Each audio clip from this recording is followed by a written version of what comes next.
Okay, babe. I want the kitchen. Good evening, everyone. This is Pris Wood with No Ordinary Huddle. I have members of my football group here, National Football Lovers on Facebook. We're going to go around and they're going to introduce themselves and give the name of their team. We're going to go Sara, Tali, and Nicole. Okay, so I am Sara, and I am a big Patriots fan. I actually write about them as well for a website, and I have a YouTube channel that I talk about them. Everything that I do is basically about the Patriots. So go Pats. Hi, I'm Tali, Minnesota Vikings, born and bred that way. Hi, Nicole? Hi, can you hear me? Yes. All right. I was fixing my microphone. So I am Nicole, and I am a lifelong Buffalo Bills fan. Oh no! And you guys know me. I mean, I'm like a Raiders fan forever. I mean, it's pretty much since birth. Diapers, not been able to walk. I've been a Raiders fan for, I mean, forever, since pretty much day one.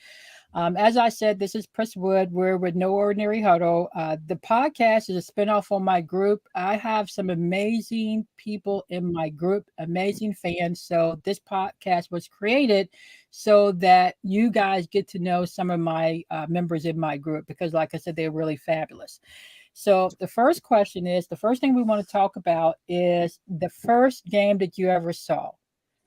Do you think back to when you first started watching football? Doesn't necessarily have to be your team, but do you remember the first game that you ever saw?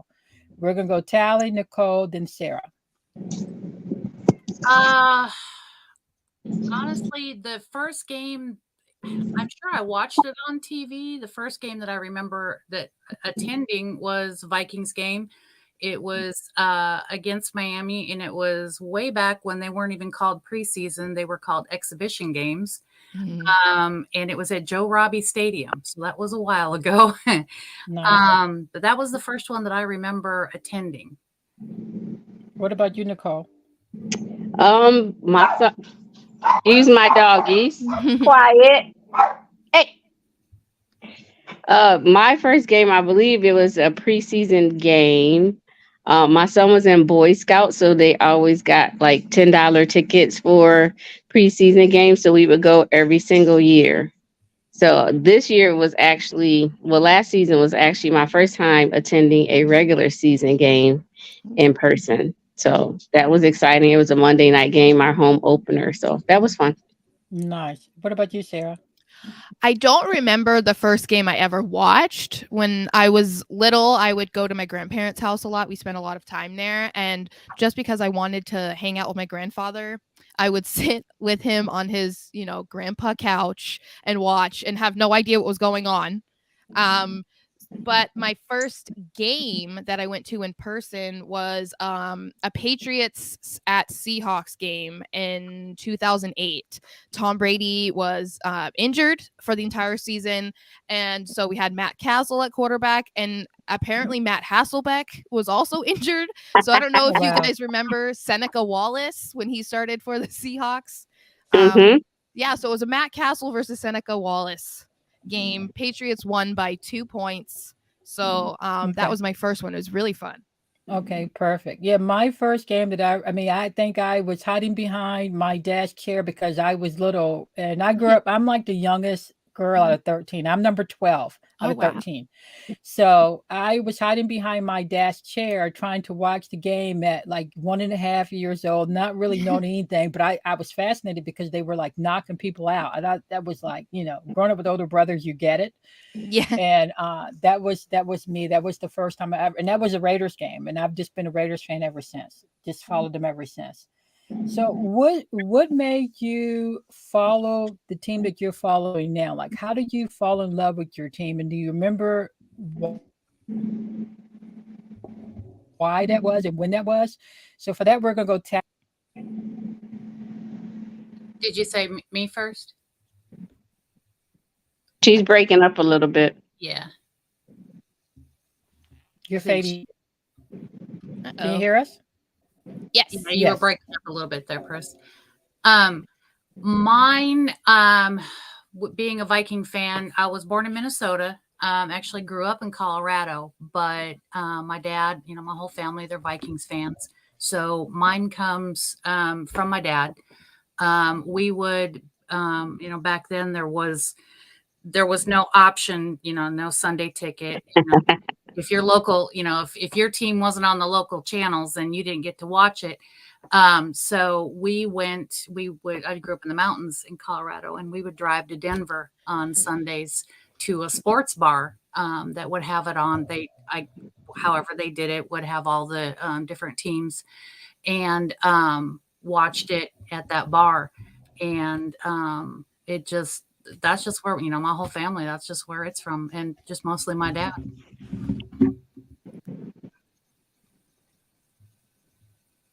Did we lose her? I don't know. And what about you, Nicole? Oh, there we go. My mom was a diehard Bills fan. Nicole, So can you hear us? I can hear you. Yes. Yeah. No, I'm here. Okay. We had lost you for a second there. My mom was a diehard Bills fan, so she would be the one throwing things at the TV and screaming during preseason. So it was almost like inbred in us to be Bills fans. I was not always a Bills fan. Like, we were not a great team for a very long time, and I used to jinx them and say, "Oh, he's gonna miss the field goal or throw an interception or whatever." But my mom, her dad, my granddad used to take her to football games. She was actually a high school football cheerleader. And then I have a younger brother who played Little League. So I think sitting on the sidelines and watching him play and seeing him get ready, and that kind of enhanced my interest in football as a whole. But being born and raised in Buffalo is, everybody here is not a fan, but we were kind of like, you're a fan. This is what we do on Sundays. Suck it up. Okay. What about you? You said Sarah already? No. Okay. So my family and I are all from Boston. So, if you're from like Boston, New York, it's kind of like in your DNA to be a fan of your sports teams, all of them. And I just took more to football. That just became a thing. Like I said earlier, like spending time with my grandfather, he was watching sports all the time. So I would sit and watch with him. And then we moved out of state. We actually moved to Washington State. And so I just became more passionate at that point, even though we could barely see the games, similar to like what Tali said. We couldn't see Patriots games that often. And I grew up in the dynasty era of the Patriots. So I just kept seeing Super Bowl wins and, just a bunch of winning. So it was like the perfect time to be a fan of the Patriots. So that just made me super passionate and trying to kind of make it into a career at this point. So from what I'm hearing, though, it seems like the football for all of us is more, we started with the tradition of it, either someone in our family, either watching it with them or, just the history of the game, like you said, with the Pats. Do you feel like the football is the one sport that's built on family tradition? Because I've noticed like other sports, people follow, but like for football, it seems like it's like longevity. It's like, oh, my dad, I grew up watching it with my dad, and I just stayed with the team. My brother, he's a 49ers fan. He's in the group. He's a 49ers fan. I'm a Raiders fan. The first game I saw was with the Raiders. The first game he saw, the Raiders played the 49ers, and he stayed a 49ers fan. So do you feel like that football is built on tradition? Would you say that's correct? We'll go Sara, Nicole, then Tali. I think so. Because, it started for us, it was just, a family thing. And once we moved and it was just my mom, my sister, and I, that became a thing that we did together. The three of us did together every Sunday. And so it was just something that we knew, okay, every Sunday during the season, like we're sitting here, we're going to watch football. And it became a thing where we would watch any game, any football game, even if it was like the two worst teams in the league. Because if we couldn't see a Patriots game, we just really were passionate about football. But yeah, that it became just a family thing, and it still is. It's this many years later, it's still, we have to watch the games together tomorrow. So I think I agree with that for sure. What about you, Tali? Yeah, absolutely. Mine was because of family. Like I said, me and my mom and dad would drive to Denver and watch the games. And then when when my parents got divorced, then my dad moved to Tennessee and I moved here. And that was my dad and I's thing, is we would go to our local sports bar and watch the games together. So that was kind of the dad and daughter day was to go watch football. And so, yeah, that was just what we did. And you, Nicole? Same. We grew up, I know I grew up in a time where the blackouts were still prevalent. Like if your home game didn't sell out, it wasn't on television. So, we bonded sitting by the radio and listening to the games. And then you wait for the news and watch the highlights. So I think like fans of today, like they don't really relate to that whole experience because you can see pretty much any game with the ticket and different streaming devices and your cell phones and stuff. So it was a little bit different. And I think with football, because the games are so spaced out, unlike a basketball or hockey or what's the other sport that play baseball, they play all the time. Football is like, it becomes very traditional and routine. Like once a week, this is what we look forward to. This is the food we prepare. This is what we're going to do and sit down and do on Sundays. And in the AFC and on the East Coast, most of our games are like early in the day.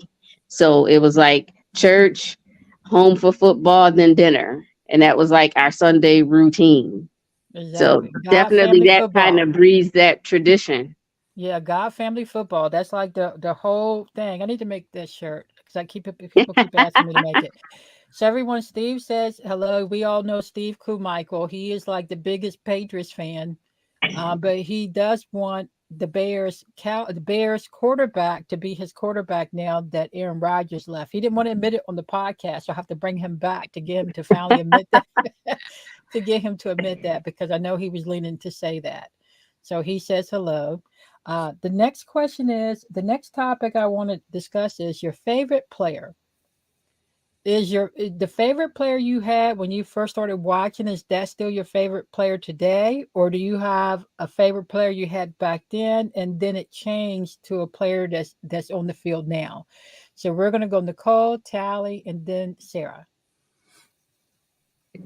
So my favorite player growing up for the Bills was Joe Cribbs. He was our running back. And he reminded me of my dad, and my dad's name is Joe. So that's why he was always like my favorite player. I can't say I actually have a favorite player on our team now. I have a lot of players that I like how they play, but then I like the entire package of the player because they're very community minded.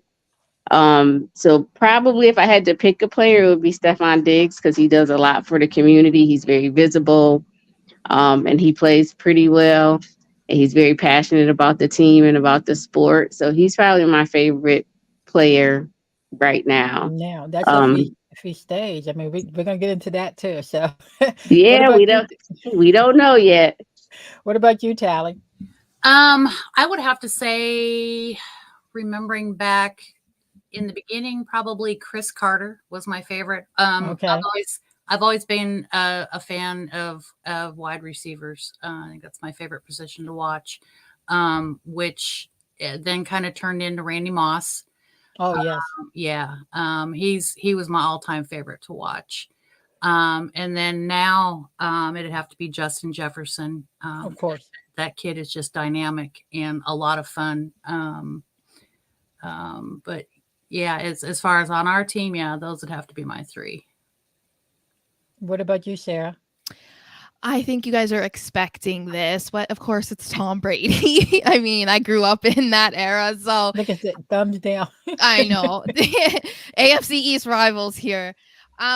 So yeah, Tom Brady, and then early on it was a lot of the defensive players like Teddy Bruschi, Vrabel, like those guys. And eventually Rob Gronkowski became. I love him. Yeah, I loved him from the get, and they're definitely still my favorites. And I'm kind of similar to Nicole. Like, I don't have like a standout favorite out on the team right now.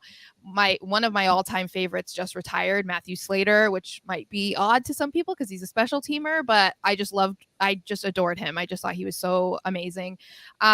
And I would probably say like Kyle Duggar is another one that I really like, since he was drafted a few years ago. So we have a young team. I'm just looking forward to seeing like how the team progresses and, from the draft and all that. It's an exciting time. Oh, okay. You guys, it's so funny. I mean, I think my favorite players growing up was always Long and Lot. I mean, because I mean, he's knocking people out. Like I said, that was like so fast. I mean, I don't know why, but it was like fascinating to me. But growing up, I had the biggest crush on Al Davis. I thought he was like the bomb.com. So for me, it's always going to be Al Davis. And no, for real, I did. I'm still fascinated by him. So he's like my favorite. And then now I like a lot of players. Of course, Carr was one of my favorite. I do like Adams now because I like the way he represents Raider Nation. And I feel like that, that's what we embody, the way he is and the way he carries himself. But I was a huge fan of Carr. I mean, I actually may go to a Saints game just to support him, just because I feel like, the way we did that was wrong. I didn't like that. But for me, it's going to be Al Davis. It's always Al Davis. Would you say that you like the offense? Because I know you mentioned it, Tali. You're a big fan of wide receivers. Do you feel like you like the offense of the game more or the defense? So this, we're going to go Sara, Nicole, then Tali. I guess if I'm talking about the team right now, I'm definitely more of a defense. Like I like to watch the defense because I always said if I were able to play football, I would want to be a pass rusher. I'd want to be going after that quarterback and taking that quarterback down. So I do enjoy a good defense. I think it's sometimes people don't think that it's as important because, you want to score points and whatnot. But I love to watch a good defense. Nice. Who was next, Nicole? Yeah, or Tali? It's kind of tricky. I think I like our offense because it's exciting. When they play well and they click. But a lot of my family members that played football played defense. Like I had a nephew that was like, I don't know, 5 feet tall, 150, and he played like middle linebacker. And he was always at the bottom of the pile, and that passion when he rushed the passer and got sacks and fumbles. And so I feel like I can go either way, but I love the defense. I think that usually decides a game for me. What about you, Tali? I would definitely have to go with offense. Just watching quarterbacks and I know Sara like this. Tom Brady is one of my favorite quarterbacks. Love watching him. I'm really blessed that I got to see him play a couple times. Brett Favre is my all-time favorite. It offense because it's just watching a quarterback throw deep and just setting that thing down on a dime, and a wide receiver just right there. I mean, there's nothing like it. Like how they do it, how they can throw that far, just nail it. It's exciting, and I love watching it.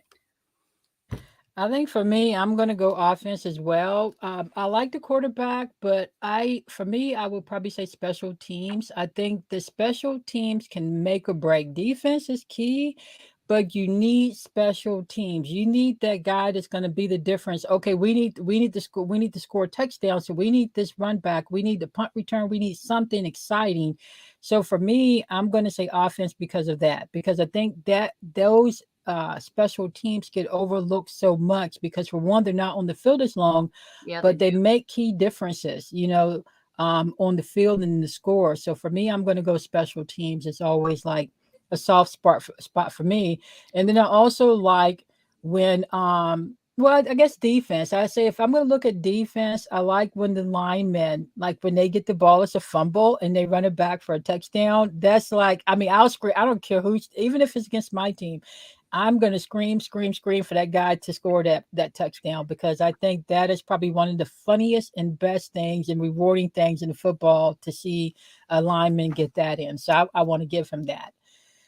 Tali, you mentioned something. You both talked about Brady. Do you feel like that Brady is the GOAT? And if you feel like he is the GOAT, why do you think he's the GOAT? So we're going to go Nicole first, because I know she don't want to say he is, or maybe doesn't want to say he is. So we're going to go Nicole, Tali, and then Sara. So I am in Buffalo. I am married to a Patriots fan. So he's always wearing Patriots gear when we go out to stores and stuff. I mean, if you have diehard fans, and our joke is, I can't fight when people roll up on you for wearing that Patriots gear. I mean, the length of time that he played in the game, I don't think we'll ever see anybody play at that level for that long amount of time. Like, they're talking about Aaron Rodgers. Aaron Rodgers is great, but he's not a Brady. So, as much as I can't stand him, I could not stand him forever. He has to go down in history just for the records and the way he changed the game, and even how defenses play. Like, he has, penalties named after him. So he has to be, just for that simple fact alone. I mean, he's going to be a first ballot Hall of Famer, no doubt. He was definitely a nemesis for many of our years. But obviously, the Super Bowl wins. I mean, you could go on and on about what he's done for the game. So I will give him his props as the GOAT, although it kills me. But yes, he is the GOAT. What about you, Tali? I'm going to have to agree. But running a real close second is Favre. Brady, obviously you can't deny those wins, those records, those numbers. You can't deny it. Favre was always fun for me to watch, just because of his intense passion, playing with broken bones and, doing whatever it took. So he runs a close second, but yeah, Brady is definitely the GOAT. What about you, Sarah? I mean, do we need to even ask you? I mean, no, go ahead. no, not at all. I like to give everyone a chance to reply. So go ahead. But yes!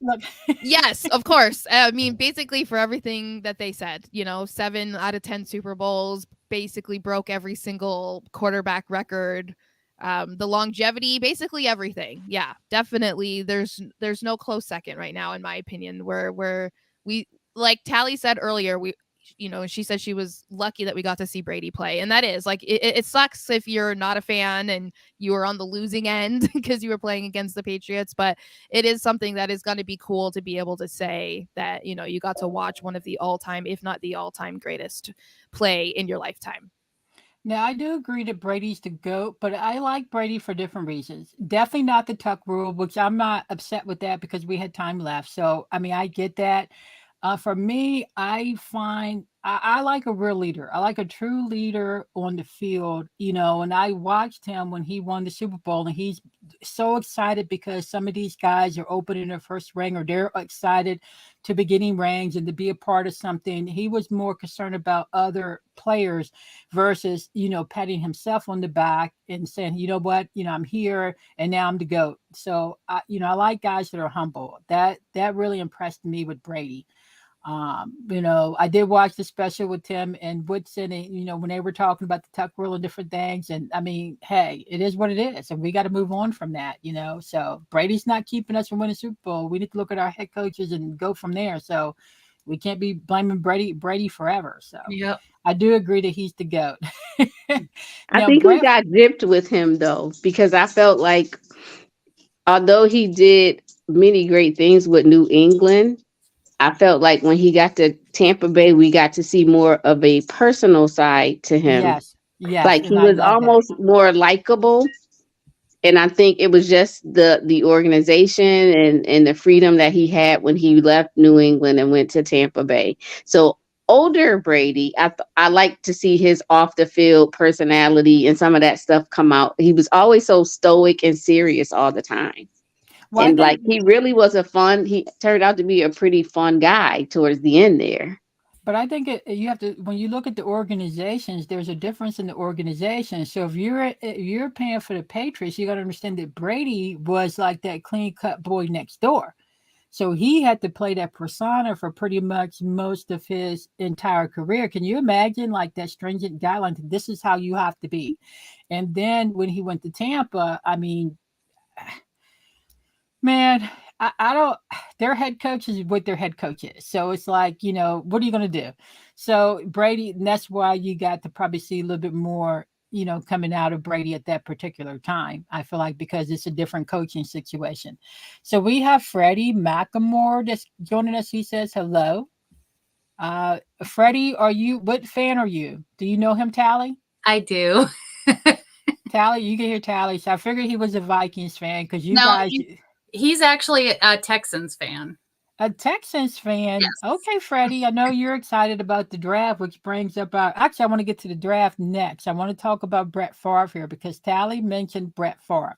Now, some people have an issue saying that Brady's the GOAT because we're dealing with the Tuck rule. We're dealing with a deflate gate and different little things like that. So they feel like that kind of tarnished his record. And then one thing most people don't talk about is Favre.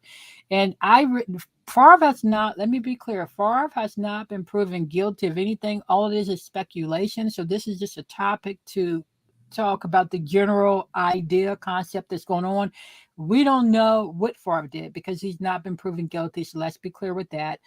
But do you feel like that the talks of what he possibly done is tarnishing his legacy?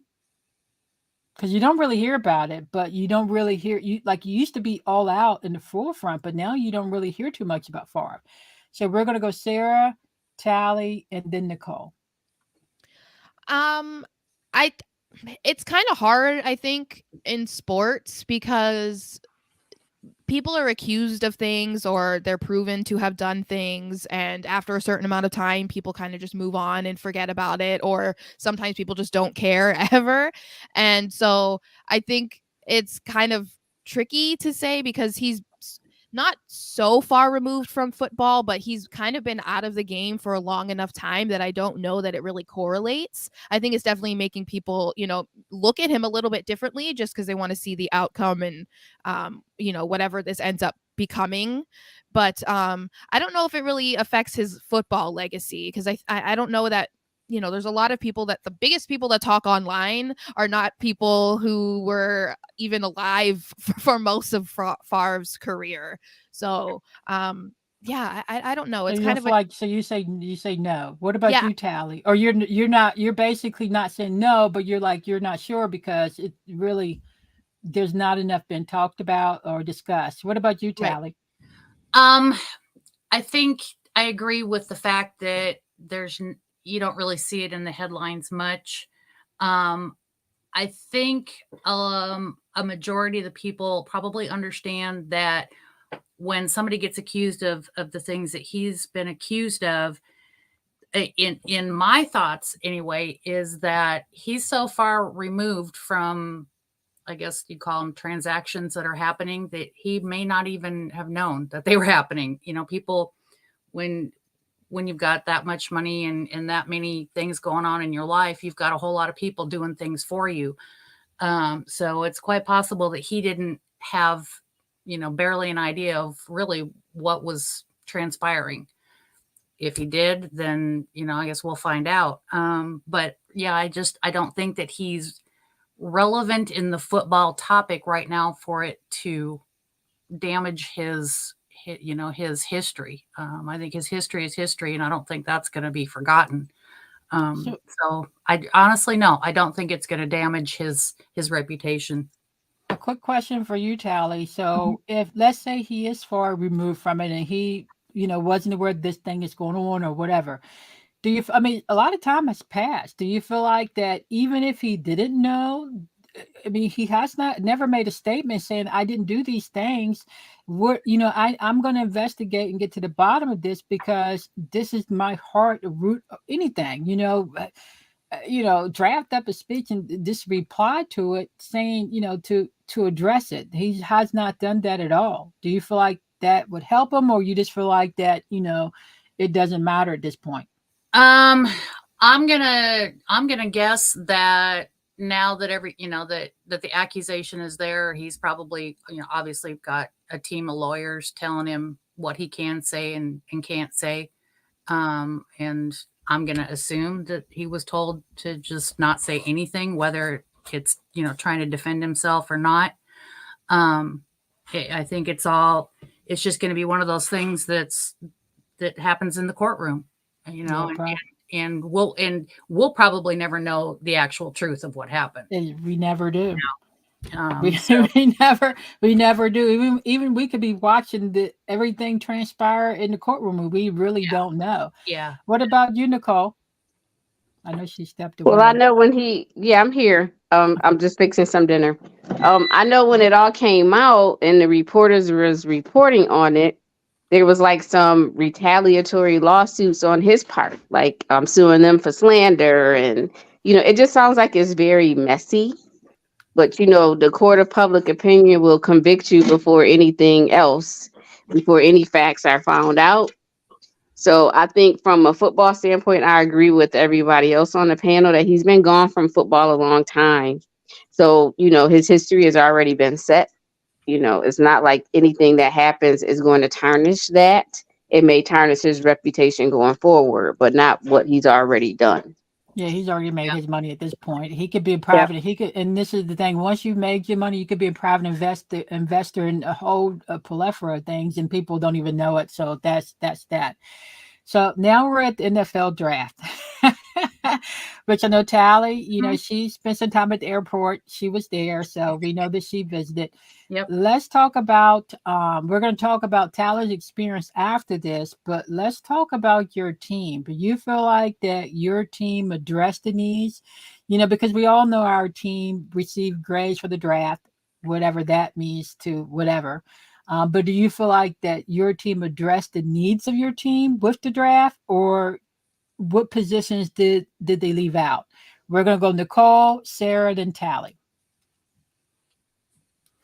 I think they did. I was kind of surprised with their first pick for a tight end, because in all of the talks leading up to the draft, like every day on the news, they were featuring different players that would be a good fit with our scheme and, who will fulfill a need.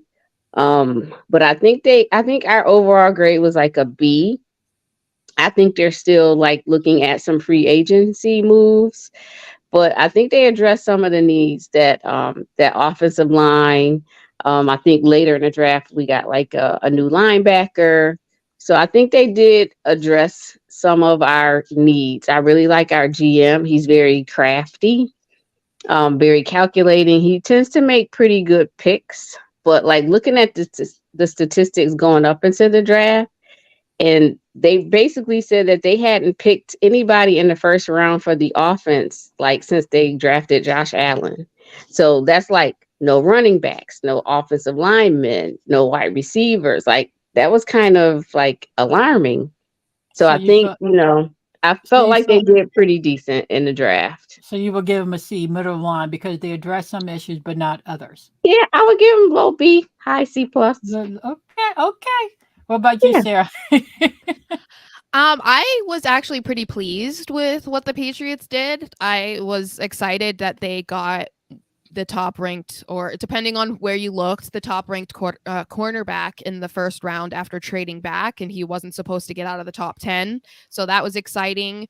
They got a great kicker and a great punter, which Nicole will know how bad our special teams was, especially against the Bills last year, where they allowed 2 return touchdowns. So that was something that they definitely needed to address.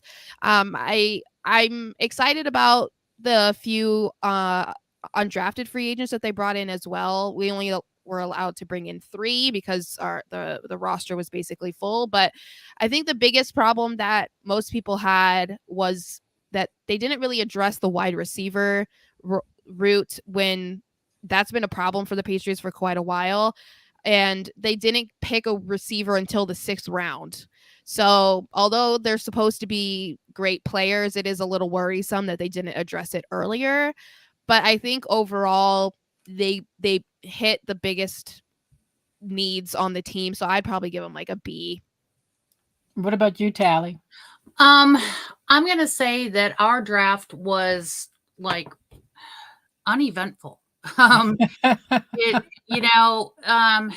Taking Addison in the first round, I'm not 100% certain that the Vikings were even positive with their choice, because they let the clock go down to 3 seconds before they picked him. which in my mind means they were trying to trade, or they weren't positive on him, which is concerning. He, being a wide receiver, he's not real tall. He doesn't really have.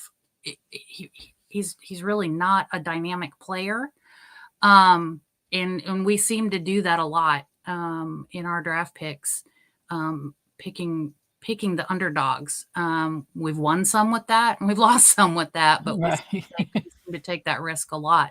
I've got some other friends that feel the same way. So I'm going to say, did we fill the holes that we needed? I guess. I mean, I'm really, there wasn't really a holy cow, we got him, we needed him player. So it's really hard to say. It was just kind of a generic draft for us. Right. And I think the draft, this draft class was pretty much stacked. You might have gotten players that didn't work, that maybe you didn't need, but it's not like any team got a bad player. They just may not work with that particular team. Yeah. Personally, for me, I was hoping we would get a head coach, but that's a whole other story. So I'm okay. I'm okay with the players that we have. What are you going to do? No matter who we could get Mickey Mouse, Santa Claus, we can get Batman, Superman, Spider-Man. We still need a head coach to coach these guys and put them in some type of offense. So to me, I'm like, you know what? Let's go and we'll see what happens at the end of the season, because that's all I could do at this point. So then let's talk about Tali. Pris, who's the Raiders going with for quarterback this year? Look, Garoppolo, right? We have right. That's right. We have Jimmy G, but for me, this is me. Okay, when I'm looking at these guys like this, okay, we already went through what we went through with Gruden. We went through what we went through with the other guy that's there now. The guy that's there now. I can't even say head coach because the Pop Warner coach. Let's go with that. So we went through what we went through with Tim. We went through what we went through with Carr. Now we have supposed to be a savior that's going to come in and he's going to save us, because supposedly, according to these experts that we have that affiliate with my team, Carr was not a quarterback. Meanwhile, he's like the number one quarterback in the history, pretty much the number one player in our history, but yet he's not a quarterback according to certain people, the experts, the Madden players that sit on their couch. So now we have Jimmy G. Now I used to like Jimmy G. Who doesn't like Jimmy? You can just look at Jimmy G and you're going to smile, right? Like the Travis Kelce, you're going to smile. But what turned me off with Jimmy G was, instead of him saying, you know what, I'm going to go play, with the Raiders and McDaniels, the Pop Warner coach and whatnot, he's saying he's focusing on the Bunny Ranch. He's not saying I'm going to get there, work out with the guys that can't. So that's what turned me off with Jimmy G, because we're already in Vegas. You already have all these different distractions. You're distracted before you even get there. So that's telling me right there, your first stop is not going to be to talk to Adams or Jacobs, who should have had a contract signed instead of Waller. We're already dealing with turmoil, and he's going to add to that. So we'll see. We'll see. At this point, put me in coach is where I'm at with all of that, because I don't know. So you're wondering who's going to be our quarterback. I'm trying to figure out too, because I don't know. I don't know. We'll see.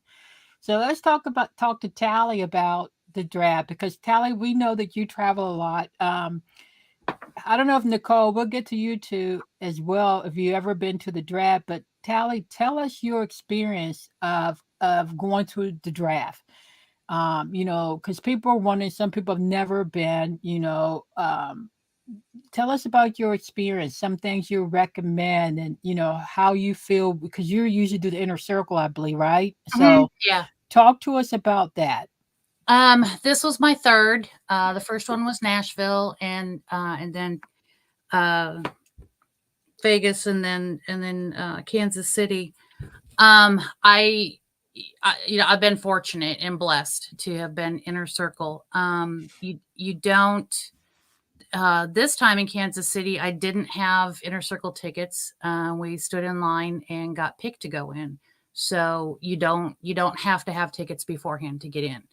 So if somebody goes and they want to do inner circle, it is possible to get in. You just have to get down by the draft stage and you stand in line because they have, we were in what's called backfill. If nobody's, there's a lot of people that think, why you go into the draft? That's kind of boring. What you see on TV is a small portion of what happens at the draft. It's an amazing time, to all different fans coming together, hanging out. And that's the best part of it, is that you get to see all your friends, all your fans from other teams in one place. And it's cool to travel to other games and see friends, but when you get to see them all in one place, it's a lot of fun. You don't have to be inner circle to have a good time.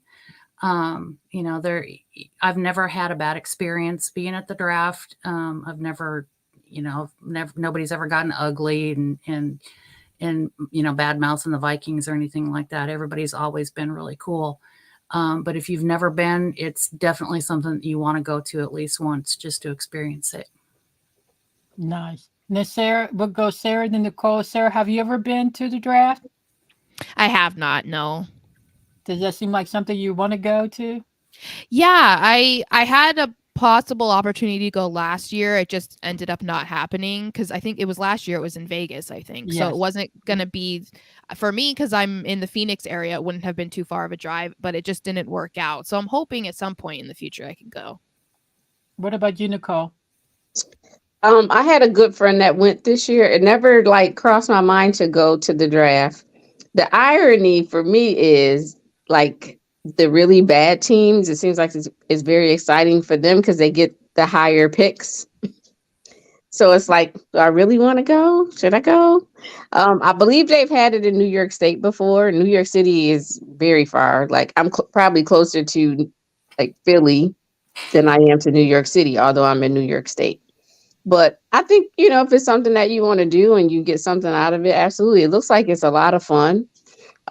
It's almost like a big tailgate party with all kind of fans from all over. The girl that went from Buffalo that I knew, she had all types of pictures on Facebook with all types of fans. And I mean, they really geared up. So it looks like it's a lot of fun. It could be a good time. Yeah, I've never been to the draft before. It's not really my thing. I mean, I probably would go at some point. I didn't want to necessarily go to the one in Vegas. Daggone well, I was not going to the one in Kansas City because I'm not dealing with that. So, but I may go. I mean, I have friends of mine that work the draft, especially when it's in New York, because they're in the industry, different industries to where they work the draft. So eventually I may go. I mean, I'll see, but that's not, it's not number one on my list to do that. I believe that Freddie's team actually was really excited for them because they got those back-to-back picks. It's the Texans, which is really exciting to see that because I think that shocked a lot of people, which was kind of great to see. When we're talking about drafts and trades, what do you think about Lamar? Because we all know Lamar didn't have an agent. Do you think that hurt him or helped him, or do you see more teams? Because we spoke about this last night. Do you see more players leaning toward no agents, or not? We'll go Tali, Nicole, then Sarah. I'm gonna say that it's really all gonna depend on the player. I mean, I don't know if everybody knows Adam Thielen, undrafted free agent, and look what he did. So I don't think having an agent, I don't think being at the draft, I don't think any of that gives you that huge advantage, because if you're good enough, you're going to get to where you need to be. Exactly. Nicole? I think he was actually kind of smart about it. Because he just kind of set the tone. He wasn't traditional with it. And I mean, who wouldn't want to bless their mother with that percentage that agents get when they get big contracts? Exactly. So I think he's kind of showing players that there's another way to get what you need. I think the media tainted his process more than anything. Only he knew the backdoor dealings that was happening. And and a lot of it is the sportscasters like, how dare you do that step out the box and do something different, like that was going to hinder him. And then they were all praising him once the contract came through. But this is more of a question of, do you feel like more people are going to do what he did? Not necessarily Lamar's journey, because we already know how the media does. Is more so, do we feel like that players coming out are going to opt for the no agents or whatever have you? What about you, Sarah? Because I know you write about stuff like, this all the time. Do you feel like more players are going to be coming in looking to broker deals themselves, or they're going to look to have agents? I wouldn't be surprised if we see more that go without an agent, because Lamar found himself in a unique situation, given, they signed him to that like exclusive, whatever it was, exclusive rights free agent. So it made it a little bit more difficult for Lamar to try and negotiate a contract or talk to other teams. And I think because he was looking for, obviously, the money that he deserved, it scared off some teams. But I do think because of how he was able to get the deal that he got and the guaranteed money, and he was able to do it for himself, I think other players in the future who aren't in that same situation might approach it without an agent, because they saw, he was in a lot more difficult of a situation. And if they're just a regular free agent, they might be able to get themselves a great deal too. Yeah, I agree. I think that, more people are going to opt toward, when I look at it from a business standpoint, I would look at it to more, I don't necessarily need an agent, but I will speak to a financial advisor, and I definitely will speak to a consultant, because they can advise me a one-time shot. Here you go. And it's a lot less than hiring an agent that's going to, say they're doing whatever they're doing that maybe they're not necessarily doing. Who needs to speak for Lamar? Why does an agent need to speak for Lamar when his work has already been proven on the field? It is what it is. So there was no point in it. Now let's talk about teams. What team do you hate to play? Like when when you see them on the schedule, you're like, oh my gosh, we got to play these guys this year. What team would that be for you? We're going to go Sara, Tali, then Nicole. I feel like this changes every year because, when Brady was still around, I wasn't always concerned about these, certain teams. But now that we're in a different situation, I would say, we have to play the Chiefs this year. I'm not looking forward to that. And to include Nicole in this one, I don't particularly love when they have us playing, or the Patriots playing in Buffalo late in the year. I hate that. So I think those two right now are... I think it depends on the time too, because even playing Miami, the Patriots have some sort of curse down in Miami, and it doesn't seem to matter when they play them. So I think those right now are the top three that I get nervous about. What about you, Tali? Mine was always Green Bay for the Aaron Rodgers factor, but now that's not a factor. In the same, I always got nervous when we had to play the Patriots. Now Brady's not a factor. So, and yeah, it does change every year. So it's really a wait and see what happens, but mine was always the Packers. So now that's not an issue. I guess we're going to have to see, what team poses the biggest threat to us now. What about you, Nicole? The Chiefs. I cannot stand having to play the Chiefs. And for some reason, we always have to play them in Kansas City. Like, I don't know how they factor that or figure that out. But every single time we have to play them, we are playing them in Kansas City. Being that we've been one of the top teams in the AFC East in the past few years, our entire division seems to get better and better every single year. So Miami is a burgeoning rivalry. It was a rivalry way back in the day with Squish the Fish, but now it seems to be coming back as more of a rivalry. Kansas City tends to be our nemesis. So just Kansas. So you're saying Kansas City? Kansas City is the one. When I see them on the schedule, it's just like, but I looked at our schedule this year, and we have we're going to talk about the games you're going to want to go to later. Right now, it's just what teams we don't like. Kansas City. Kansas City is Yeah. number one on my list this year. I agree. Hey, I agree with Nicole on that. And it's not for any reason because I'm sick of them trying to shove Mahomes and whatever down our throat. They're not that great. Take the refs away, and what do you have? You have them with one ring. So stop it. I don't I mean, to me, I think it's Kansas City number one. And then probably maybe the Chargers because they're always talking about something. When your quarterback stops crying on the teleprompter and actually gets the ring, then you come to me and talk. Until then, stop. So for me, I don't, but other than that, it's like whatever. Who is your favorite team? Like when you see that team on your schedule, are you thinking, oh my gosh, I can't wait either to get that W or you're going to go party with them or whatever. So we're going to go Tali, Nicole, then Sara. I'm going to have to say playing Detroit. Tailgating with Detroit. They're the best. They're awesome. One of my favorite. They are, I have yet to go to Detroit to see a game. It's on my list. But yeah, I get excited when they come to Minnesota to play. Yeah, that was my last season. I wanted to go. I had it marked on my calendar that I was either going to come to the Vikings versus Detroit in Minnesota or in Detroit. Mm-hmm. And my work schedule didn't allow me, but that's like one of my games I'm marking off on this year as well. So I'm definitely thinking about that.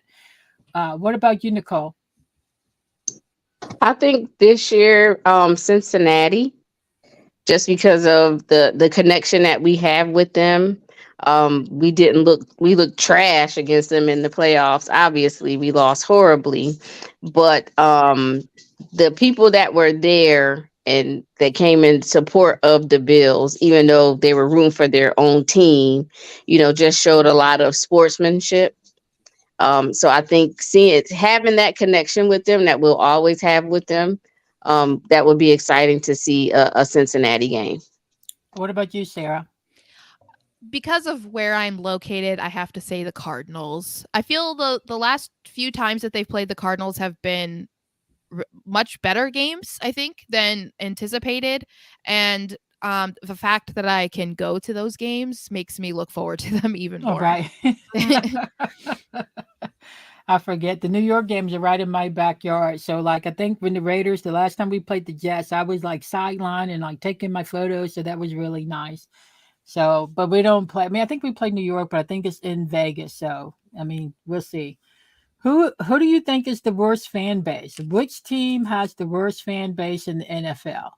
So we're going to go Sara, Tali, then Nicole.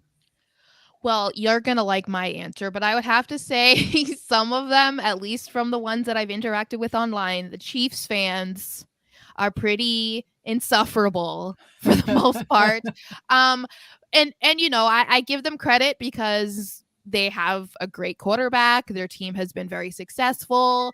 But I think, we were talking about Brady being the GOAT earlier, and I think people are just so quick to downplay what he did and crown Mahomes as the new GOAT, and he's better than Brady, he's this, then that. And so because I've gotten into quite a few little arguments online with them, I have to go Chiefs. What about you, Tali?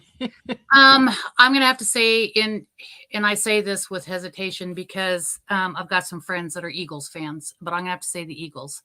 And the other side of that is I haven't ever experienced it. I haven't been to one of their home games, but I think it was either last year or the year before.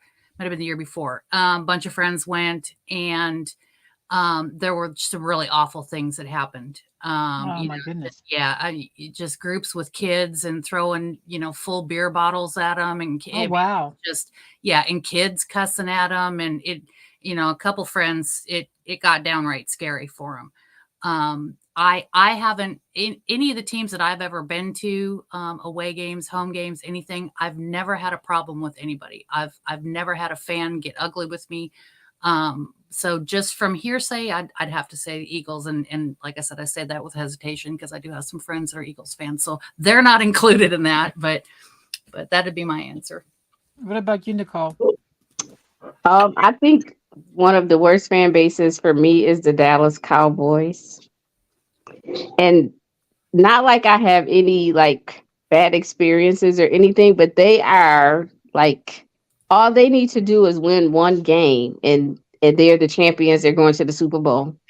Like, there's never any like patience with Dallas Cowboys fans. And no matter how bad or good they do, I mean, you ride or die for your team, but they probably are the worst fan base because it doesn't matter. They're going to be 0-16 and they're going to be like, oh, we're America's team and we're still going to win the championship. Well, that's why they have Like, the 1-star rating. I mean, I like that. we got into that last night. I asked them last night as to why are you have a 1-star? How are you America's team with the 1-star rating? I mean, you've been reviewed and you received 1 star, so it is what it is. I think for me, I don't know if I think every fan base we all have fans that we're looking at ourselves like, what is wrong with you? You know, and I mean that in the most respectful way. Even Raider Nation, I look at some of our fans like, what? Oh, I do that with Patriots fans all the time. And know, people get offended. I'm like, I'm a Patriots fan. I'm just saying, some of you are just so miserable. Yeah, so for me, I think that would be my answer is just that I feel like there's fans in all fan bases that are questionable. We'll say that. So as far as traveling to games, because I know, Tali, you travel to a lot of games, because now we're getting into, as a female fan, it's a little bit different because, for one, we deal with whatever we deal with. Do you feel like it's different, or do you do things differently when you're traveling to games to meet up with people yourself, or is this the same no matter what? We'll go Tali because I know she's always at the airport. So if you have any questions about any airport in the United States, you could probably ask Tali. She's probably been there several times. So we'll go Tali, Nicole, and then Sara. I've never had any hesitation traveling by myself. I may travel by myself, but then when I get to the game, I've got friends that I meet up with, and I make it a point to, like, I want to go to Atlanta this year and don't really know anybody close enough yet. I'm working on that, to hang out with them and tailgate. But as far as traveling alone to any games, I've never had a problem. So no, there's no real hesitation in that. I mean, of course, I keep my guard up and I'm aware of stuff, but I mean, like, as far as traveling, like, because we're talking like as a female fan, do you feel like, because, you're traveling to meet up with fans, do you feel like that people are looking at you because you're female? Because traditionally, there's guys that we're going to have the guys trip and we're going to go to a game this weekend. Do you have people, because I think we talked about this a little bit earlier, do you have friends comment like, well, why do you go to so many football games because you're female? None of my friends have questioned that, but I have had guys get not ugly, but you know how guys get. And they try to belittle me because I'm female and I'm into football. But never to the point where I've had to, like, seriously defend myself about it. I've really never experienced that. Good. What about you, Nicole? Do you travel to very many games? I don't travel to any games. There's a few stadiums like that's on my bucket list. I would love to see a game in a dome. So like New Orleans, Detroit is on my bucket list. So we got a chance to tour the Dallas Stadium, but I would love to travel inside and not, because we're in the elements here in Buffalo. So your answer, but I've never traveled away for a game. So your answer is no. What about you, Sara? No, I mean, you get the occasional, like, the sexist remark, like, aren't you supposed to be in the kitchen or something from the random weirdos online, but in person or anything, I've never, I think a lot of people I've encountered actually think it's cool that, like, oh, you're a girl and you watch football and you actually know what you're talking about, like that. I get more of that type of reaction.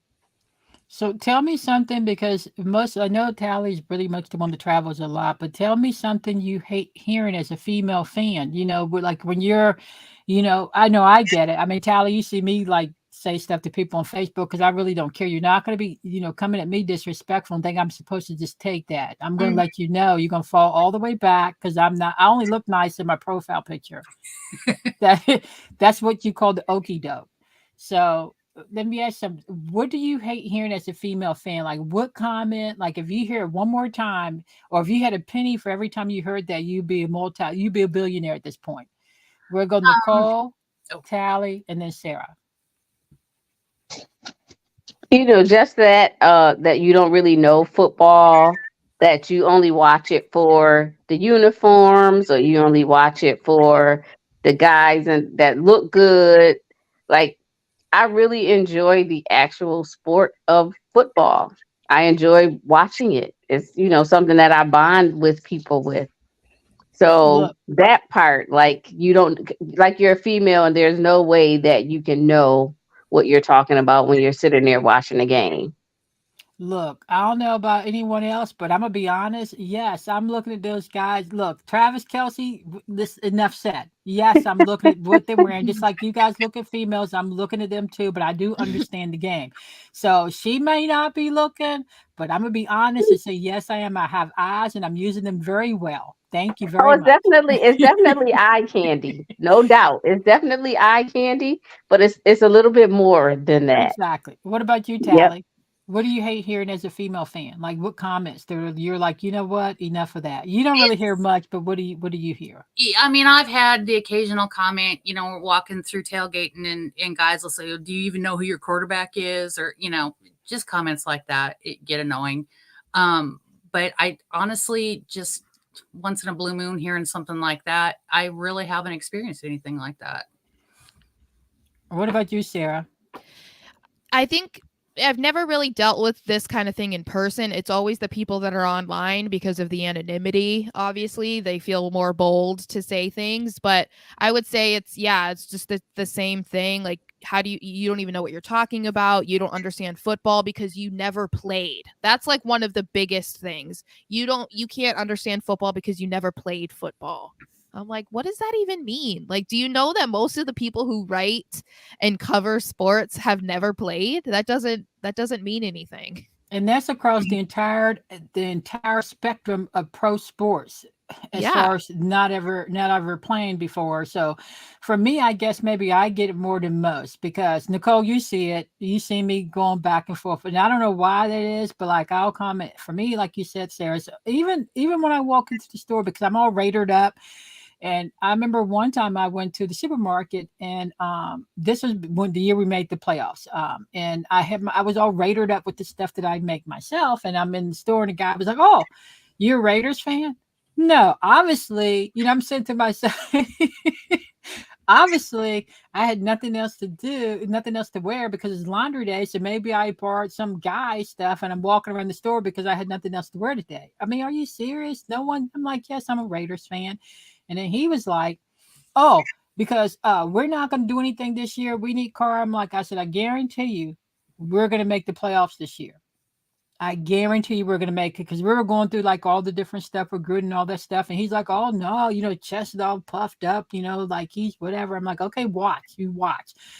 And I wish I had that guy's number or some email or something, so I could say, you know what, I tried to tell you. So for me, I get to where, I got to break it down to the ridiculous and talk to a bunch of 5-year-olds like I'm a kindergarten teacher handing out crayons and juice boxes and little extra sketches and things like this, and try to explain to them that I understand the game. And then they start calling me names because I'm breaking it down to the ridiculous. So even to where they don't understand it, and they're like, "Oh, well," and then they get with the name calling. That's the biggest pet peeve for me. Look, if you want to talk about football, let's talk about football. If you want to say we don't understand the game, then when we start talking to you because we clearly understand the game, don't get upset. Just talk to us about football. You don't need to be calling us out of our names because you don't even understand what I'm saying, because you thought I didn't know about football when it's really you who didn't know about football. Yeah. So that's my biggest pet peeve, and I get it more on the internet. I think I may instigate some stuff tonight if I have time, just because sometimes it's kind of fun, to see what they say, and I may not. Depends upon how I feel. But it is a lot of fun sometimes to hear them do that. So they do say a lot of stuff to me. When we're talking about our teams, which team do you feel like it's going to, out of you guys' teams and my team, Raiders, Bills, Vikings, and Patriots, who do you feel like is going to win the Super Bowl first? We're going to go Sara, Tali, Nicole, and then I'll give my response. If I have to pick between just the four of us, it pains me to say this, but I have to say the Bills. I just think, yeah, they look the most equipped at this moment. And I hate to say it, but it's just how I feel right now. What about you, Tali? I'm gonna have to go with us with the Vikings. I mean, our odds can't be against us like forever. I'm gonna really hope. I mean, it's like it's got to be our time soon. It really does. And I think with new management, new coaches, I'm hoping that they can get us there this year. We got a little bit closer last year. I'm really hoping that they can pull it off this year. What about you, Nicole? I'm biased, of course, it's the Bills. I'm very biased. I think a healthy Bills team is a strong Bills team.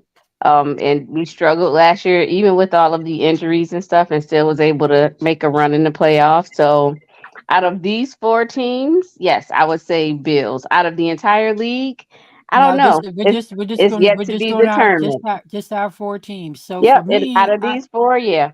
So Yep. for me, I would like to say the Raiders, but I mean, we have a head coach that can only coach players that's played for him in the past with the same rule book that he applied back in years ago. So we obviously know that's probably not going to work. You know what I mean? Mm-hmm. So I can't say so out of you guys' teams, I'm gonna go with the Vikings. Woo-hoo. I think the reason why, I'm gonna tell you the reason why. We know the Patriots are doing whatever the Patriots are doing. They may surprise us. The Patriots may surprise us more than what the Bills will.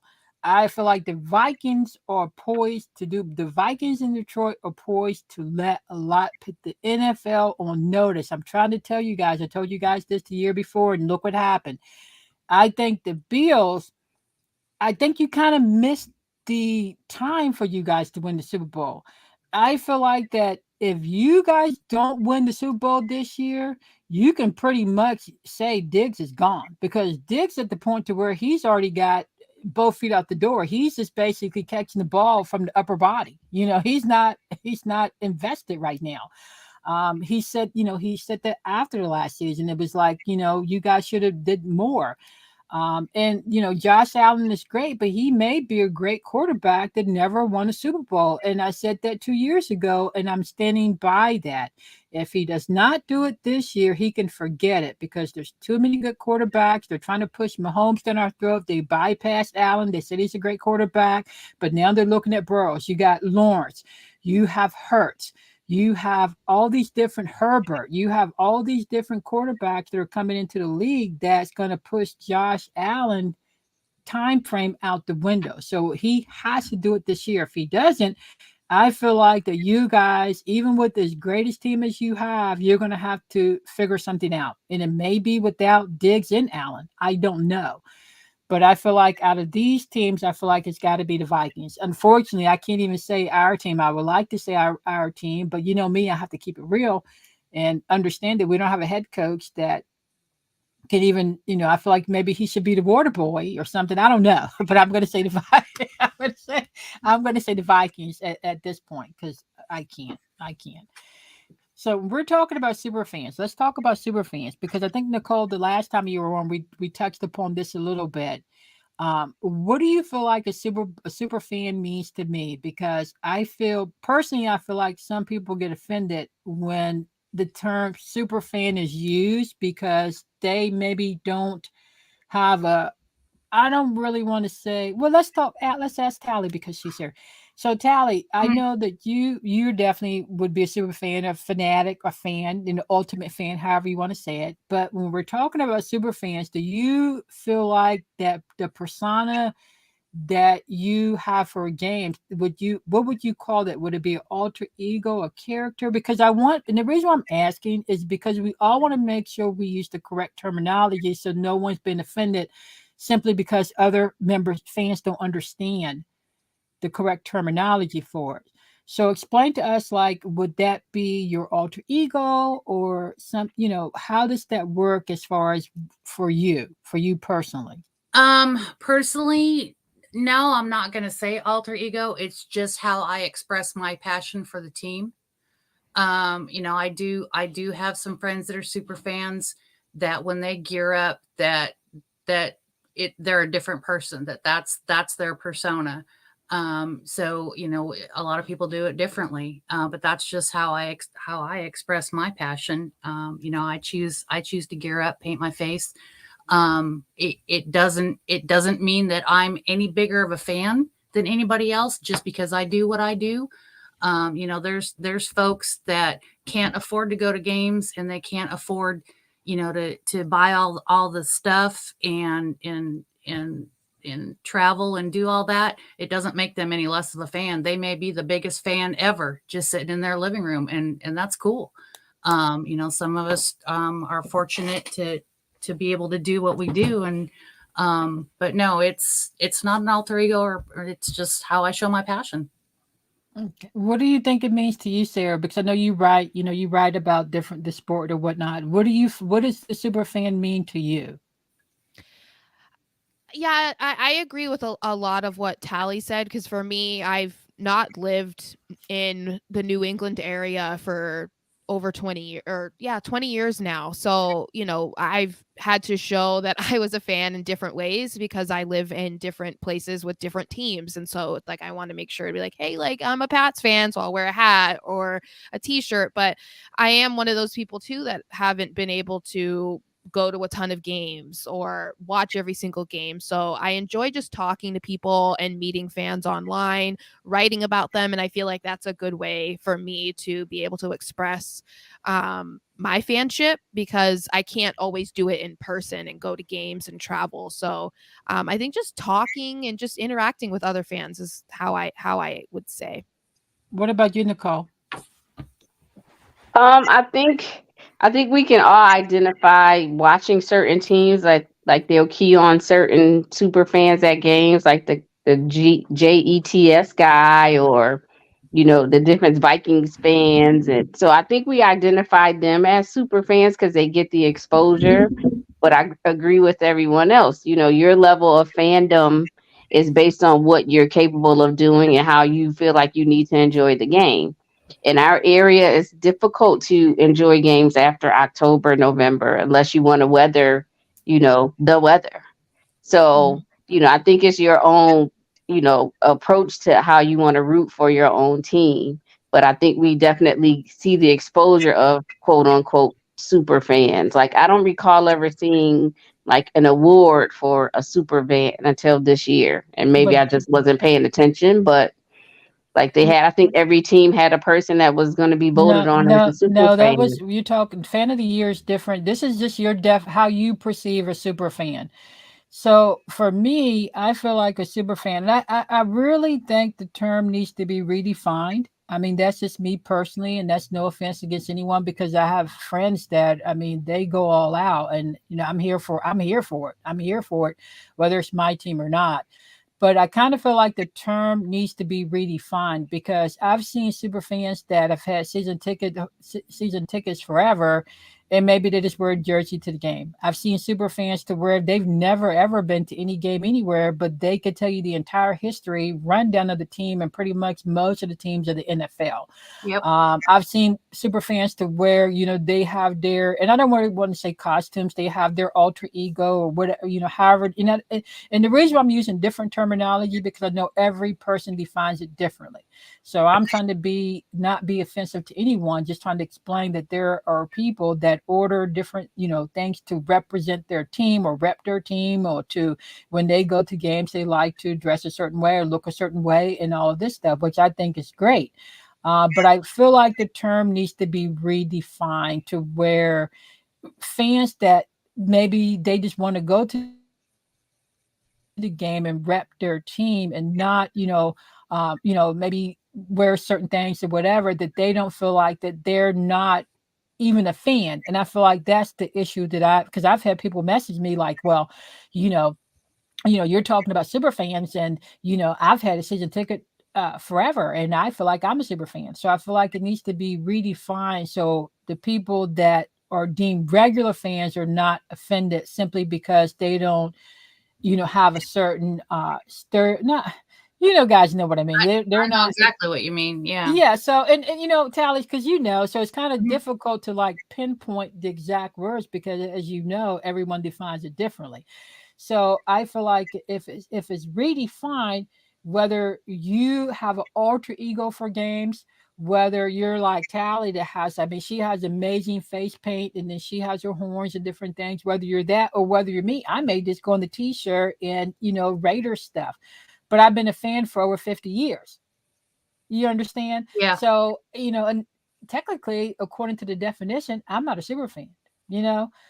So I feel like it needs to be redefined and it needs to be opened up and discussed. So that way people that are super fans or people that have been fans for a long time don't feel alienated because I'm a connector. I like people to connect and get together. And I feel like conversations need to be had. So it's not this group and then you have that group. I don't understand why everyone just can't have open conversation together, regardless of how long you like your team. If you're new, if you watched it for as long as I have, it still should be open conversation among ourselves. But that's how I see it. Yeah. That's what I would like to see. Definitely. It should be no competition. It shouldn't be somebody trying to outdo other people. So Right. And yeah. Freddie says that fans is a word for all fans. And I understand that, but if fans is the word for all fans, what is the difference? Am I being told simply because maybe I don't have an alter ego or I don't want to put face paint on my face because I think my skin is too delicate? You know what I mean? And that's no offense against anyone. I literally have to use a specific face wash or my face is going to break out. Or maybe I have customers that can't wear anything but 100% cotton. So maybe they can't wear these things. So what is the difference between super fan and regular fan? Because he's saying fan is for all fans. So should we say fanatics? I think that would be a good term for it, fanatics. But it shouldn't divide because, and I'll tell you, all the people that I hang around with that gear up like we do, they will say the same thing. Just because we do what we do doesn't make us better than anybody else. Doesn't make us a bigger fan. It doesn't make us more proud of our team. This is just how we choose to show our passion. Nobody that I hang around with will ever tell you that just because they wear what they wear makes them better than the person sitting next to them who's just wearing a jersey and jeans. It's just how we choose to show our passion. So it would be a really difficult thing to do to try to figure out how to define what we do. I mean, how to make it not separate, because we're constantly defending ourselves that we're not separate. We're not better than anybody else. This is just what we choose to do. And I think because of the whole thing to where, and that's why I said there seems to be a divide. And I really don't know who, but I know for a fact that there seems to be a divide to where you have to do all these things in order to be considered a super fan. And me, I'm a breaker down of doors. I'm a shattering glass ceilings. I'm breaking down anything that's going to restrict people from interacting with other people. I don't have time to live a limited life, and I'm not going to have, be around, things that are not open concept. I want to talk to everyone of all walks of life. I want to understand it. That's just me. So I feel like the conversations need to be had about to where people don't feel alienated. And I will say, Tali, for you, and that's one thing I love about you, because I've noticed like all your posts and even like here tonight, just some of the stuff you've done. But when I first created the group, like you Lions fans, you Vikings and other fans, but you guys are like so welcoming. And even if you look at Tali's pictures, it's like everyone's just having a good time. It's no like animosity or anything. And that's how it should be, because we're there to represent our team. Freddie says, no, I'm not a clown in a fire suit. In my opinion, he's no difference and no better to anyone. And that's how it should be. Which, now don't get me wrong, I have a lot of respect for like Tali, because there's a lot of time going into putting it on designing face paint. I'm a designer because I design logos and all that stuff. So to see someone face paint and know the type of effort they're putting in to rep their organization, even like Raider Nation. I mean, you guys, we're like the originators. So these people doing this for years and years and years and be made fun of because no one else was doing it. Hey, mad props to you guys. But I feel like that there still should not be a divide. We respect you for, holding it down and doing all this stuff. But I agree with Freddie and Tal, there should not be a divide. How do you feel about that, Sarah? No, I agree. I think, people show that they're fans in different ways, and it's basically just like what you guys said. I just agree with. I'm not going to even repeat it. I just agree with. I agree with what you guys said. I think the biggest problem is the reason why there's a divide is because of online culture. Because you might get things said to you online, and then you go to a game in person, and it's fine. Everyone's having fun, and you're talking, and there's no issues there. So I think it's just something that people want to create drama. I don't know. It's a weird thing, and it shouldn't exist for sure. Well, I do agree that it is online, but I have seen to where there are people that travel to games that's all they feel like that is like the ultimate to go. And if that's if I'm going to go, I'm going to take pictures and do all this stuff, and that's all it's about. It's not about like the regular, I'm going to quote regular fans, which I don't know. I think we definitely need to come and discuss it at a different time, because I feel like it can go more in depth. But I would like to see,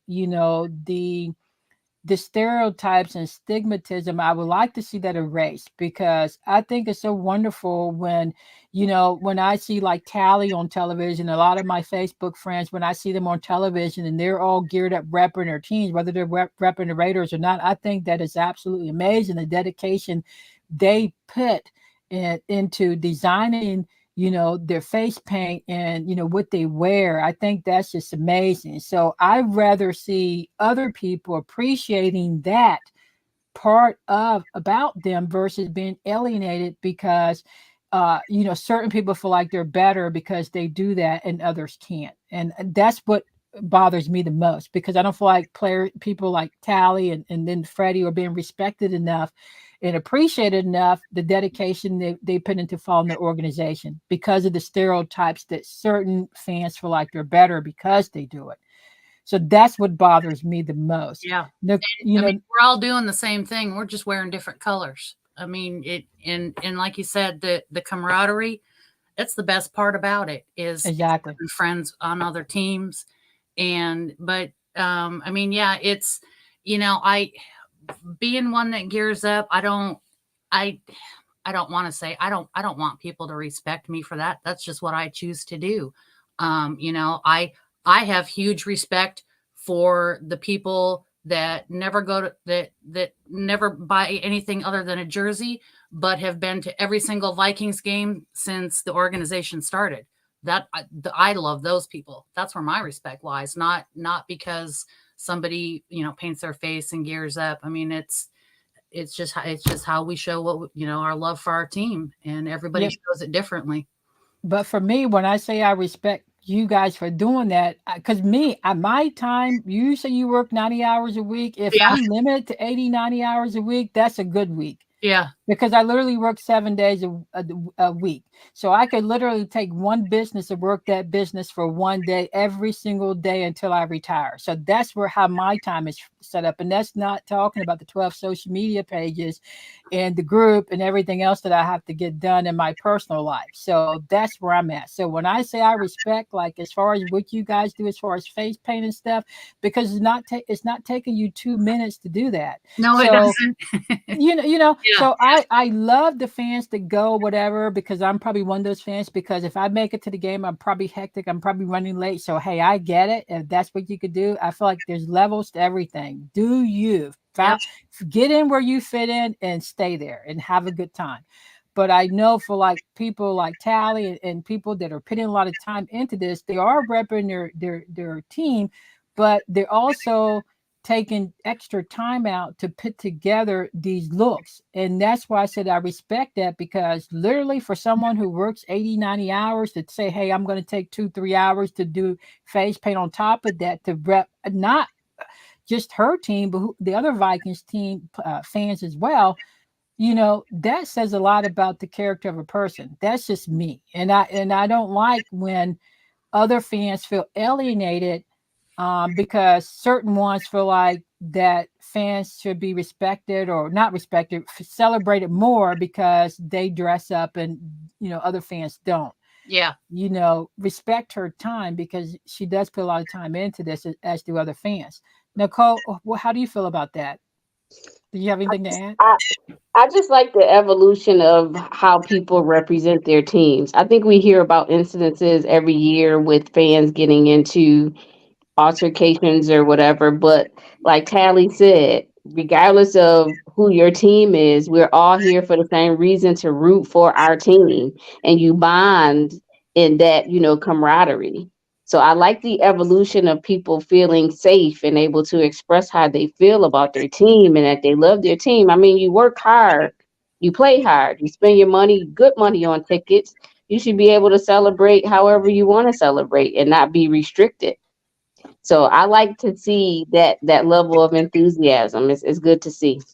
Yeah, I agree with that. I do think it has been a nice evolution of, I mean, not only fans, but a lot of female fans. I feel like that it's great to see more females at games, more females talking about games, and more females being actively involved with the NFL. So I think that's great to see. So I'm looking forward to see more of that. I definitely want to have you guys come back to talk more about this, because I feel like it is a good topic that needs to be addressed. Is there anything that I haven't discussed tonight that you want to talk about, that you haven't had a chance to discuss, or you want to ask any other opinions on anything? I don't think so. I think you about covered everything. Yeah. What Yeah, about you, Nicole? I think it's pretty good. I know, like for us here in Buffalo, we have a Buffalo Bills Mafia Babes page, and it's just like all women. They Yeah, we don't let don't. a lot of. The only thing is, we don't. This is me, and Nicole, because you've been on before. So for this thing, the group is National Football Lovers on Facebook. That's pretty much the only group that I even promote in the podcast. Not because I have an issue with any other groups.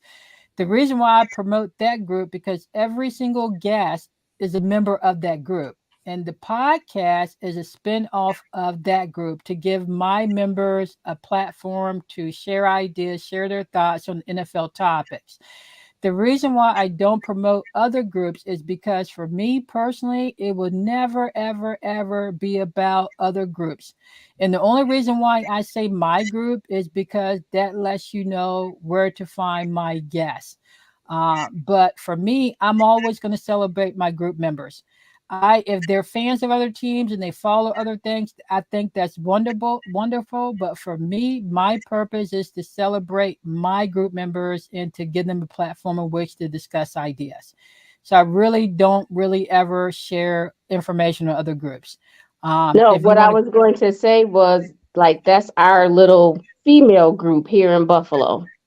That we kind of keep it just about girls and females talking about football and sports and feeling free to ask questions. Not like right. to promote anybody to join the Well, group. but I was Nicole, just that's what I'm wondering. Nicole, that's what I'm saying. I don't promote any other groups.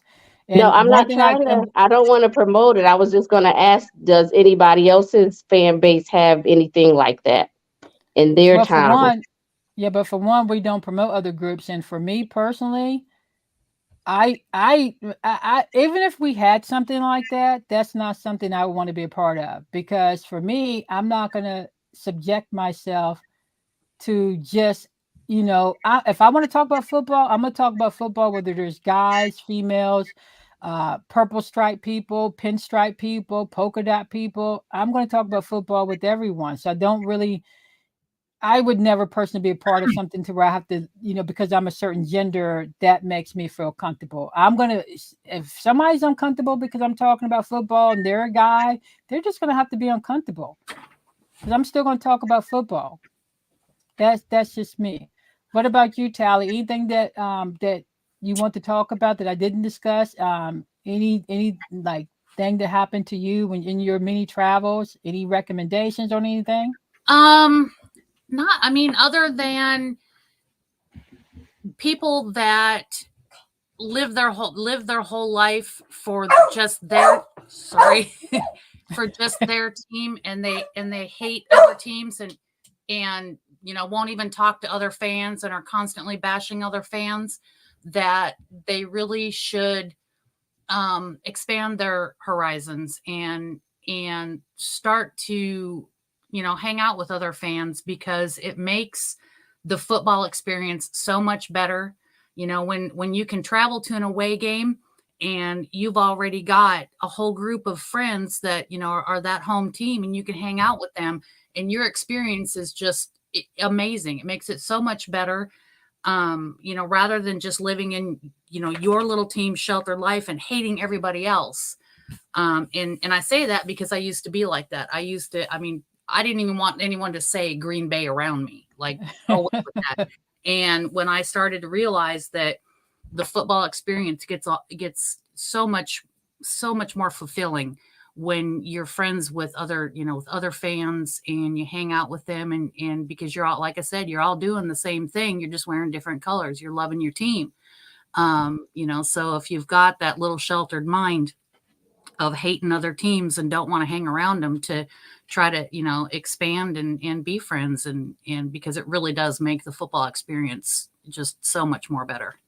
I agree. That was actually the whole concept of creating the group, because I was like, you know what? I just want to have you know, regardless of however many people, if it's 100 people, fine, to where all different teams can come and chat and have a good time, and you know, get to know other fan bases, to where, like, if I go, not Kansas City, because I'm not going to, but like some, but if I go to a Lions game or Miami game, I know Del Freaky's there, you know, I'm like, oh, you know, hey, I know her, you know, I'm going to be there, you know, either whether you hang out or at least, you know, you're familiarized with yourself with people that are from other fan bases, which that's, you know, like I said, I'm a connector of people. So I think I love that. And that's the whole concept for the group. What about you, Sarah?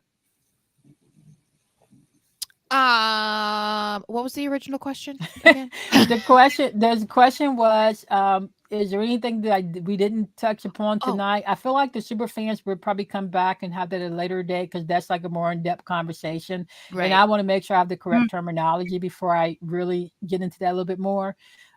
Is there anything else that I didn't touch upon that you would like to ask either one ladies, or anything else that I didn't talk about? I don't think so. I feel like we covered a lot. So, I mean, I've learned a lot because I haven't met you guys before. So, no, I think I'm good. Okay. All right. So we're going to go around. Thank you guys for joining us. Let's go one by one and tell, because I know, Sarah, you have information as far as how people can find you and follow your writings and whatnot. So we'll start with Sarah. You guys that are listening, you can actually go to the Facebook page that has our Twitter information and other information, but I'll have them say it here as well, how you can find them and how you can follow them. And she's going to say the name of her team again as well. So we're going to go Sara, Nicole, and then Tali. Okay, so I am a fan of the Patriots, and I talk about them basically, that's it, on Twitter, which is SMarshXO. And then I also write about the Patriots for musketfire.com. Nicole? I am a fan of the Buffalo Bills, and I am on Facebook. My name is Nicole McClamb, and I enjoy football, and that's about it. I don't have any special Twitter handles. Not a big tweeter. I'll go on there to look, but not post too much on there. What about you, Tali? My Minnesota Vikings, and I'm on Twitter and Instagram, but I don't really post a lot on them because my focus is on Facebook, and I just don't have time to keep up with all three of them. Yeah, I'm just mostly on Facebook. All right. My name is Pris Wood. You can pretty much, I have so many pages. It's ridiculous. Pris Wood on Facebook. You can follow me. I really don't accept very many friend requests, but you can follow me there. I'm in the group National Football Lovers. You can follow or ask to join there. You can follow No Ordinary Huddle if you want. That's the podcast page on Instagram, and we're also on YouTube. So this will share to YouTube as well and Instagram. And you can find me on Instagram. That handle is listed on the post. So give me a follow, ask to join the group because these ladies are also in the group as well as a bunch of other football fans. And we talk about pretty much any and everything. We do try to have a good time. But thank you so much for those who listen, for those that joined us. If you would like to join the group, send us an invite. Definitely give these ladies a follow if you can, because they do talk a lot about football. No, Sara talks in depth. She does a bunch of these writings that I've tried to follow when I have time, and they're wonderfully written. So give her a follow, on her handle, so that way you can, talk to her about more about football. So thank you, ladies, for joining us. I do invite you back. We do need to continue the superfan discussion and some other topics. So you're definitely welcome back to join. I definitely also want to have Tali back on to do Rivals with the Packers fans. You got it. I think that would be a good show. Now forget the Patriots, Sarah. Forget the Patriots. I'll message you about that because there's a rivalry with the Patriots. I got to have you back on. Nicole, of course, has been on before as well for that. All right. So once again, thank you. Were you going to say something? No, just thank you for the invite. It was fun. You're welcome. Thank you so much for joining us. Thank you guys for listening. Thank you. And have a good night. You too. We'll talk soon. All right. Bye. Bye-bye.